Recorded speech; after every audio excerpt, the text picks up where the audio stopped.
Hi guys, इस video में हम लोग बात करेंगे जो भी स्टूडेंट्स आप लोग अगर सीबीएसई से इंप्रूवमेंट एग्जाम देना चाहते हैं या आप लोगों ने इस पर पास आउट किया था या इंप्रूवमेंट एग्जाम्स के बारे में जानना चाहते हैं तो इस वीडियो में हम लोग सारा डिटेल्स में जानने वाले हैं कि आप कितने सब्जेक्ट्स का इंप्रूवमेंट दे सकते हो, क्या क्या पर्पस के लिए इंप्रूवमेंट एग्जाम्स होता है, कैसे अप्लाई करना है, कौन कौन अप्लाई कर सकता है एंड क्या क्या रूमर्स है इंप्रूवमेंट एग्जाम्स को लेकर उसके बारे में जानेंगे।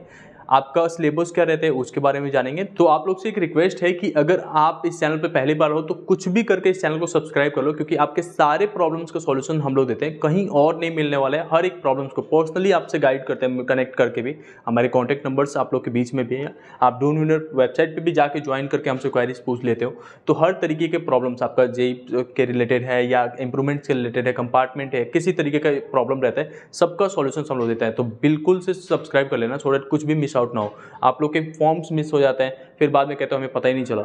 हर एक चीज़ हम लोग यहाँ अपडेट करते हैं, ठीक है। तो सब्सक्राइब जरूर कर लेना। सबसे पहले बात करते हैं कि आप लोग को इंप्रूवमेंट एग्जाम्स क्यों देना चाहिए। तो देखो, अगर आपका परसेंटेज सीबीएसई में हो या किसी भी बोर्ड में आप हैं, अगर आपका परसेंटेज 75 से कम है तो आप लोग को आपके गवर्नमेंट जॉब हो गया या जेई के लिए हो गया या नीट के लिए हो गया या बाकी किसी भी जॉब्स के लिए, आप आईटी फील्ड में जाना चाहते हो या किसी भी कंपनी के लिए काम करोगे, तो जो मेन वजह होता है उनको हायरिंग करने का, वो पहला जो फिल्टर होता है वो आपका परसेंटेज ही डिसाइड करता है। तो अगर आप क्लास 12th में हैं तो इंप्रूवमेंट एग्जाम जरूर देना चाहिए। आप लोगों को पता है जेई का जो एग्जाम होता है एडवांस के लिए, अगर आईआईटी या एनआईटी में एडमिशन लेना है तो भी 75% का क्राइटेरिया रहता है। तो 75% लेना ही है। अगर 75 से कम है तो आपको इंप्रूवमेंट दे देना चाहिए, और इंप्रूवमेंट कैसे देना है वो हम आपको बताते हैं।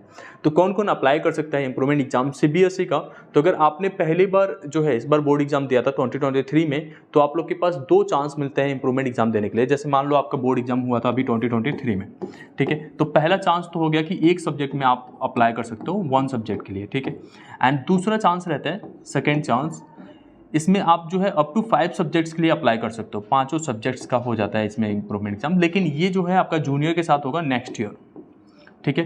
तो ये 2024 में हो जाएगा, और ये अभी 1 मंथ में हो रहा है, जो कि जुलाई को होगा, 17 जुलाई को, क्लास 12th के लिए। मैं क्लास 10th की बात ही नहीं कर रहा हूँ यहाँ पे, क्लास 12th के लिए। अब आप में से जो सीबीएसई बोर्ड से नहीं है उनके लिए क्या ऑप्शंस है। तो अगर सीबीएसई बोर्ड से नहीं है और आपका बोर्ड इंप्रूवमेंट एग्जाम्स नहीं कंडक्ट कर रहा है तो आपके पास एक ऑप्शन रहता है, आप एनआईएस के साथ जा सकते हो, ठीक है। एनआईएस भी आपका इंप्रूवमेंट एग्जाम्स कंडक्ट कर देगा और आप जिस भी एलिजिबिलिटी के लिए जाना चाहते हो वो यहाँ से मिल जाएगा। इसके साथ साथ अगर सीबीएसई में आप 2023 से पहले के स्टूडेंट्स हो तो आपके पास इंप्रूवमेंट का कोई चांस अब सीबीएसई से नहीं बचता, तो भी आप एनआईएस के साथ जा सकते हो, यहाँ से आप कर सकते हो।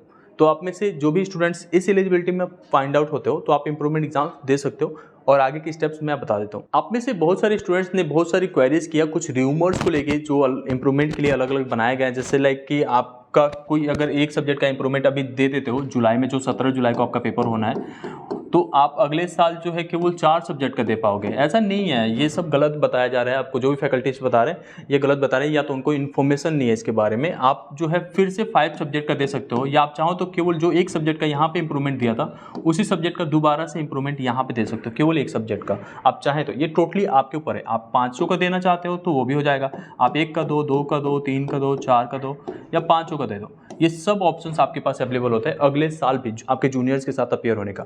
और अभी आप चाहो तो किसी भी सब्जेक्ट में इंप्रूवमेंट के लिए अप्लाई कर सकते हो, जो 17 जुलाई को पेपर हो रहा है। और इसका एप्लीकेशन भी स्टार्ट हो गया है, तो लाइक आप अपने स्कूल को अप्रोच करके एप्लीकेशन फिल करा सकते हो। इसके लिए जो एप्लीकेशन है वो हम लोग गाइड कर देंगे कैसे आएगा, ठीक है। और कुछ स्टूडेंट्स के रूमर्स ऐसे मतलब बता रहे थे कि टीचर्स ऐसा बताया जा रहा है कि अगले साल पेपर ही नहीं होगा। यार इंप्रूवमेंट तो हर साल आता रहा है, तो इस बार पेपर कैसे मना हो जाएगा। और सीबीएसई ने कोई नोटिस नहीं जारी किया कि हम लोग पेपर नहीं कराएंगे। हालांकि जो अभी जो नोटिस आया था, जो सर्कुलर आया था, उसमें उन बच्चों के लिए केवल बताया गया जो एक सब्जेक्ट में इंप्रूवमेंट के लिए जा रहे हैं या एक सब्जेक्ट का कंपार्टमेंट है, ठीक है। तो उनके लिए 17 जुलाई को पेपर हो रहे हैं, वो तो होना ही था। तो अब 17 जुलाई के बारे में तो केवल इसमें इस सर्कुलर में होना चाहिए, तो वो है उस सर्कुलर में पूरा, ठीक है। तो उसको लेके आपको कंफ्यूज नहीं होना कि नहीं उस जो सारे सब्जेक्ट का इंप्रूवमेंट है उसके बारे में तो बताया नहीं गया। उसके बारे में तब बताया जाएगा जब इसका रिजल्ट आ जाएगा। अब क्योंकि इसका रिजल्ट जब आ जाता है तो इन बच्चों को भी तो अप्लाई करना है फिर से। अगर मान लो आपने 17 जुलाई को एक सब्जेक्ट का इंप्रूवमेंट दे रहे हो, अपने इंप्रूव नहीं हुआ, तो आप वापस से तो लगाओगे ना इंप्रूवमेंट के लिए नेक्स्ट ईयर वाला।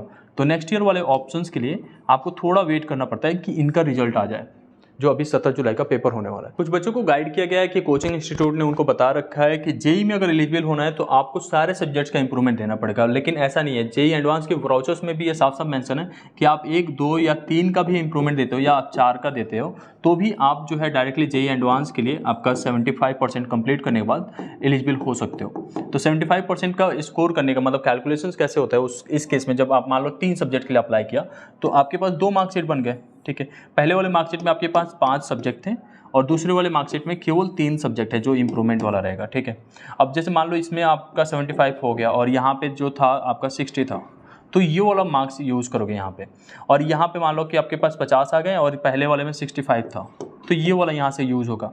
और इस तरीके से आपका मान लो यहाँ पे आ गया 85 इंप्रूवमेंट वाला मार्क्स और यहाँ पे केवल 40 था, तो आप इस वाले को यूज़ करोगे। अब यहाँ से 2 उठा लिया आपने और यहाँ से 1 उठा लिया और बाकी जो 2 सब्जेक्ट्स में आपके जो भी नंबर थे, मान लो 80 थे और 90 थे, तो ये दोनों को उठा लिया, इंग्लिश और फिजिकल, तब जाके आपका परसेंटेज कैलकुलेट हो जाता है। और 75 में यही एक रूल है आपका परसेंटेज इंप्रूवमेंट में कैलकुलेट करने का। तो ये भी एक रूमर फॉल्स है कि आपको सारे सब्जेक्ट में अपीयर करना पड़ेगा अगर इंप्रूवमेंट में 75% का क्राइटेरिया मीट करना है तो, या जेई में एलिजिबल होना है।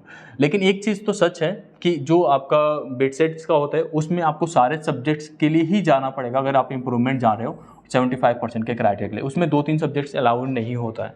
वो लोग कहते हैं कि हमें वो मार्कशीट दो जिसमें आपके सारे सब्जेक्ट्स हैं, ठीक है। तो अगर आप बिटसेट के लिए प्लान कर रहे हो तो इंप्रूवमेंट दोगे तो सारे सब्जेक्ट्स का, अगर आप जेई के लिए देना चाहते हो तो आप 3 का 2 का जितना का चाहो उतना का इंप्रूवमेंट दे सकते हो। जब आप इंप्रूवमेंट के लिए अप्लाई करते हो तो आप लोग को प्रैक्टिकल का एग्जाम्स नहीं देना पड़ता है, क्योंकि आप में से काफ़ी लोग नहीं जानते होंगे कि प्रैक्टिकल भी देना पड़ेगा क्या। इस वजह से आप अपीयर भी नहीं होते सारे सब्जेक्ट्स के लिए, तो आपको प्रैक्टिकल नहीं देना पड़ता है, केवल थ्योरी एग्जाम्स होता है। जैसे मान लो आपका पीसीएम है या पीसीबी है तो आपको केवल फिजिक्स, केमिस्ट्री, मैथ का या बायो का आपको केवल थ्योरी वाले पोर्शंस में बैठना पड़ता है, बाकी प्रैक्टिकल का मार्क्स वैसे के वैसे कैरी फॉरवर्ड हो जाएगा।